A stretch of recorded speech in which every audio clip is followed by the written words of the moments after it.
Artinya zaman kita hidup pun sebenarnya kita tidak bisa ngelola kehidupan itu, tidak bisa. Nah kalau sama nggak bisa, nanti setelah mati juga tidak bisa. Ya sudah, ketika kita hidup yang ngelola juga Allah, ketika mati juga yang ngelola. Bedanya apa? Nah, ini di sini terus kita dilatih inna sholati wa nusuki wa mahyaya wa mamati lillahi rabbil alamin. Tapi kenapa kita ragu terhadap kehidupan setelah kematian? Karena ketika kita hidup seakan-akan kita tahu cara hidup. Makanya Allah itu tersinggung betul ketika ada orang merasa bisa ngelola cara hidupnya. Makanya kata Allah, kalau gojlok orang-orang yang kepedean, kalau kamu top, mbok jangan mati. Itu falaula in kuntum ghairu madinin tarji'una in kuntum shadiqin. Kalau kamu merasa top itu jangan mati. Di mana-mana mati itu tidak top. Falaula idza balaghatil hulqum wa antum khina idzin tanzurun. Ketika nyawa kamu sudah sampai kerongkongan, kamu tarik lagi supaya kamu tidak mati. Mati itu tidak top. Katanya kamu top kok. Mati. Jangan mati. Kalau top itu jangan mati, jangan miskin, jangan tua, jangan jadi jelek. Pokoknya top terus itu. Itu juga terus sama. Tapi orang itu lupa, Bapak. Nah, ketika sehat begini kita seakan-akan ngelola kehidupan. Nah, gara-gara merasa ngelola seakan-akan kalau mati lalu saya gimana ya kalau mati. Nah, cara berpikir masyarakat gini, kalau kampung ini mau dibalik sama Allah, mau ada adab, logikanya yang tahu akan ada adab itu pasti sudah pergi. Padahal Nabi Yunus pergi ini bukan karena takut adab, mangkel. Nabi Yunus itu minggat tadi abaqo itu. Abaqo kalau dalam bahasa Arab pergi gak pamit ya. Kalau orang Jawa bilang minggat. Kalau itu sebenarnya saking mangkelnya, saking emosinya, beliau akhirnya meninggalkan kaumnya tanpa pamit. Tapi kaumnya itu menjadi tahu bahwa ini serius Yunus. Buktinya dia agak berani di kampung, berarti mau ada adab betul itu. Dan efek positif dari teori itu, teori kultur tadi, akhirnya mereka tobat. Saat itu juga mereka wiridan di lapangan, terus semua kesalahannya diselesaikan. Sampai ada rumah yang sudah dibangun permanen karena di tanah tetangga dirobohkan saat itu juga. Bahkan ada batu yang dulu nyuri, satu dua batu yang dulu hasil nyuri, saat itu juga dirobohkan, dikembalikan sama hari itu semua kezaliman diselesaikan. Ini penting saya utarakan, jadi tobat itu tidak hanya istighfar. Kalau istighfar ribet, tobatnya orang punya utang terus istighfar gitu kan ribet. Kan ribet itu. Ada punya utang terus minta maaf itu kan ribet itu. Harus diselesaikan. Tobat diterima sama Allah. Batas akhir finish dari harusnya ada adab, misalnya Senin, Selasa, Rabu, harusnya Rabu itu sudah kena adab. Ternyata Rabu itu tidak kena adab. Nabi Yunus sebetulnya juga penasaran, kampungnya itu kena adab enggak? Dilihat dari jauh ternyata enggak. Tambah kecewa dia. Jadi, wah ini saya kalau pulang pasti dibunuh karena saya jaga pembohong. Di masyarakat situ ada aturan siapa yang bohong dibunuh. Padahal Nabi Yunus ngumumkan nanti Rebu ada adab. Kira-kira gitu. Ternyata Rebu itu tidak ada adab, makanya dia sudah di batas kampung kembali minggat lagi karena nanti pulang pasti dibunuh karena dia ada kebohong. Ya akhirnya masyhur itu, terus dia ikut nelayan sekenanya, yang penting lari dari kampung, ikut nelayan sekenanya. Zaman itu, ini saya ulang lagi, zaman itu nanti ini efeknya nanti ke tauhid. Zaman itu para nelayan tuh kayak sepakat kalau ada kapal atau perahu kok mau tenggelam itu pasti ada yang minggat. Hanya minggat itu pergi tidak terhormat.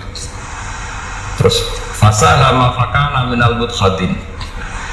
Nah dulu tuh orang sudah punya peradaban. Ini cerita kultur, sudah punya peradaban. Punya peradaban. Ya sekarang gini, kalau nyemplungan salah satu kan tidak adil diundi. Ternyata yang keluar dia Nabi Yunus.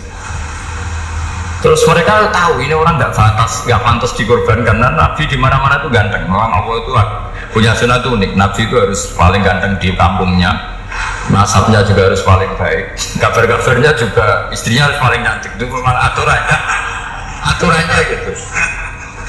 Nggak tahu saya. Dulu saya juga janggal. Kenapa Nabi aturannya harus gitu? Tangan-tangan di pemimpin LU izin itu maksudnya. Soalnya pemimpin dia masa kritik itu kan piye gitu rasanya itu. Jadi Nabi itu pasti itu paling ganteng di kampungnya, terus dari nasab ya terbaik, terus rata-rata istrinya itu ya selain solihah itu ya paling ganteng. Karena ya dibully kan, sowar tidak jadi Nabi, bujana kan ya ribet kalau misalnya ada yang bully gitu kan juga ribet. Singkat cerita terus dia akhirnya ditenggelamkan, dibuang karena beliau seorang Nabi. Faltaqamahu khut, beliau ditelan ya. Iltiqam itu tidak digigit, ditelan ya. Karena ditelan beliau tidak mengalami dikunyah, ditelan. Iltiqam itu ditelan. Karena beliau seorang Nabi, di dalam batnil khut itu di perut itu dia wiridan, dan barokahnya wiridan itu perut ikan ini menjadi masjid. Dia nyaman di situ, nyaman karena terus ngalami karomah lah. Andekan wali itu ngalamin karomah. Nah, kesimpulan dari cerita ini itu apa? Masyarakat itu akan selalu dengan kulturnya sendiri. Para nabi juga punya kultur sendiri. Dan Allah yang mengelola itu semua. Saya ulang lagi, Allah yang mengelola itu semua. Makanya terus dua kultur ini kalau Allah menghendaki itu gampang sekali. Akhirnya yang terjadi apa? Nabi Yunus jadi kasih sanksi Allah karena pergi tidak pamit. Masyarakatnya justru enggak, karena tobat. Dan tobatnya masyarakatnya ini karena kekeliruan Nabi Yunus. Keliru dengan makna bukan dosa. Andai kan Nabi Yunus saat itu kok di rumah ingin menyaksikan adab, itu masyarakat mesti gak percaya kan ada adab. Mau ada adab kok dia di rumah gitu. Jadi unik, Allah cara ngelola masyarakat itu unik. Nah, dari keunikan cara Allah ini kemudian lahirlah ilmu yang bernama ilmu tauhid, ilmu tawakal, ilmu pasrah nang pangeran gitu. Karena kemarin pas Pak Yusuf sama Bu Sulis soal saya itu tak beri cerita agama itu milik Allah. Sehingga teori yang dikatakan manusia itu ya teori saja, tetap semua itu di tangan Allah. Ya saya saat itu cerita, misalnya saya ditanya, ini besi, materi besi dengan kaca itu kuat mana? Mesti kita menjawab kuat besi. Tapi saya yang mengendalikan besi dan kaca. Ternyata saya punya merencanakan menghasilkan besi, menetapkan kaca ini tak simpan, akhirnya puluhan tahun. Yang ini saya rencanakan, saya hancurkan gitu. Andai kan si yang menjawab tadi tahu rencana saya, mesti kuat bilang kuat kaca. Gitu. Semuanya contoh paling gampang tadi. Dinosaurus itu hewan paling kuat, malah musnah. Titik yang nggak kuat sampai sekarang. Karena Allah bikin dinosaurus itu punya rencana dihancurkan ya. Sementara ya udah, gue rame-rame dunia gitu.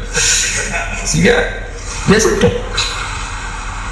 Nah, agama itu seperti itu. Agama itu sesuai rencana Tuhan. Sehingga ini cerita Nabi. Sehingga Nabi itu kadang nggak tahu bedanya antara sesuatu yang punya data, punya perangkat untuk menuju A misalnya, itu nggak tahu bedanya. Jadi kalau Nabi ditanya misalnya gini, unta itu lahir dari betinanya, dari indukannya bisa, ya bisa. Lahir dari batu, jawabnya ya bisa. Kalau dia seorang Nabi pasti jawab bisa. Jadi kalau Nabi ditanya mata air itu keluar dari bumi kedalaman 7 meter, bisa. Keluar dari sini, dari meja, jawabannya ya bisa. Karena Nabi itu saking dekatnya Allah, tahu betul bahwa perangkat di dunia ini tidak bisa mendikte Allah. Semua itu kehendak Allah. Logika yang terbangun Nabi itu sebenarnya gampang ya. Kalau kita teliti itu hanya gampang, itu sesuatu yang benar itu pasti bisa dijelaskan secara gampang. Nah ini ngaji tauhid biar tidak terlalu berteori itu. Karena kalau saya cerita uang pinter jenengan. Dan saya tidak ingin pinter tentang uang. Tak beri contoh. Nah ini sebenarnya nanti kalau sampai suatu saat meninggal ketemu mungkar nakir itu tahu cara menghadapi. Nanti tak warai tekniknya. Makanya ada cerita agama ini baik sekali. Orang bocorkan ujian nasional itu kriminal, bisa ditangkap Pak Rosidi. Tapi agama ini pertanyaan mungkar nakir dibocorkan semua kiai, itu nggak ditangkap sama mungkar nakir. Harusnya kan rugi karena ini pertanyaan Tapi semua kiai kan sudah membocorkan. Nanti pertanyaannya di kuburan itu buka Tuhanmu siapa, agamamu apa. Itu kan sudah dibocorkan. Tapi itu nggak dianggap kriminal. Sementara kita sekolah SD, sekolah SMP bocorkan soal itu dianggap kriminal. Padahal harusnya boleh. Maksudnya kalau menurut teori itu harusnya boleh kan. Mau pertanyaan mungkar nakir saja dibocorkan kan? Ya tapi kan nggak ada itu. Harusnya boleh. Tapi kan terjadi nggak ujian kalau dibocorkan itu. Artinya agama ini begitu baik. Pertanyaan yang taruhannya surga neraka saja dibocorkan. Kurang apanya baiknya agama ini? Pertanyaan sepenting itu dibocorkan dan kiai nggak ditangkap sama mungkar nakir ya udah itu. Saya ulang lagi ya supaya kita ingat fitrah salimah. Soal Anda modern monggo lah, tapi saya sebagai kiai akan ngajari kalian tentang fitrah salimah. Jadi kalau kamu itu benar-benar beragama, ini misalnya kertas, ini lempengan baja. Kalau kamu beragama, kalau ditanya kuat mana, ya terserah jenengan. Karena bisa saja kertas ini aku punya niat tak simpan di arsip nasional. Baja ini tak niatkan, tak luluhkan, tak hancurkan. Jika kalau kita ngomong ya secara materi harus ditambah ya secara materi kuat gajah ya Allah. Tapi secara substansi jenengan ya terserah jenengan monggo. Nah, di sini yang mulai orang lupa itu karena selalu menjawab pasti kuat gajah. Kata pasti ini yang akhirnya orang menghilangkan teori beragama. Berdasar logika. Nah akhirnya para nabi, para wali itu ditanya. Saya punya kitab karangannya Abdul Hamid, orang-orang alim. Kitab itu dulu saya ngaji lama sekali, sampai sekarang saya pelajari. Manusia itu dijebak hukum adat, padahal adat itu ya tidak terlibat. Misalnya kalau ada telur jadi ayam normal ya. Ya tadi indukan unta melahirkan unta normal itu, indukan sapi melahirkan sapi normal. Tapi kalau para nabi itu bilang ya agak normal, nggak normal artinya tetap ada kekuatan Tuhan. Indukan unta tahu apa tentang unta? Dia punya kekuatan apa? Bisa melahirkan unta, bisa menciptakan unta di perutnya, bisa ada jantungnya, ada paru-parunya, ada ususnya. Dia bisa apa? Di situ ada tangan Tuhan. Karena para nabi cara berpikir gitu melihat tembok ya sama. Tembok sama indukan unta itu sama, sama-sama mungkin mengeluarkan unta. Sehingga ketika Nabi Soleh ditanya, bukti apa kekuasaan Tuhanmu? Apa bisa mengeluarkan unta dari batu besar ini? Jawabannya Nabi Soleh ya bisa, langsung saja bisa.